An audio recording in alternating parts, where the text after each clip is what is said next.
వీళ్ళందరూ చెంచబెట్టి గీక్తే చెటాక్ లేదు. ఆఖరికి సితారే జమీన్ పర్ ఓటీటీకి కూడా ఇవ్వకుండా యూట్యూబ్కి ఇచ్చుకుంటా అంటున్నాడు. ఎవరు? ఆమీర్ ఖాన్.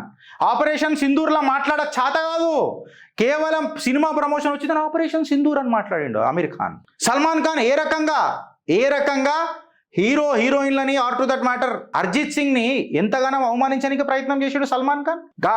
ముడి తిప్పుకుంటే ఇట్లా డాన్స్ ఆడడానికి వస్తుంది మనోడికి తప్ప ఇంకేమన్నా వస్తుందా? ఎంతసేపు విఎఫ్ఎక్స్లతోనే పెద్దగా చరిష్మా చూపించుకుంటాడు. భాయ్ నంగా పైల్వాన్ ఆఫ్ బాలీవుడ్ ఆడు ఉంటాడు. ఇంతంత అమెరికన్ హిట్ కొట్టిండు. దాని తర్వాత మన హిందూ దేవులని అవమానించినప్పుడు ఇవాళ ఏమైందండి? ఇక ఇంకొకటి అయితే దానికి జిందగీ మొత్తం ఇట్లానే వస్తుంది. సంఖ కింద వాసన ఎంత వస్తుందో తెలియదు. బట్ ఈ స్మెల్స్ వెరీ గుడ్.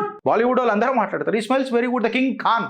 ఈ కింగ్ ఖాన్ కేన్స్ పోయినప్పుడు చూసిరా మీరు ఏమని అన్నాడు? There may not be another superstar అంటే ఇక సూపర్ స్టార్ అనేది నీతోనే అయిపోతుందా షారుఖ్ ఖాన్? మళ్ళీ వీళ్ళనేమంటావు సందీప్ రెడ్డి వంగాల అంటే వాళ్ళని ఏమనంటావు? నాకు తెలియదా నీ సినిమాలు ఎట్లా నడిచినాయో తెలియదా?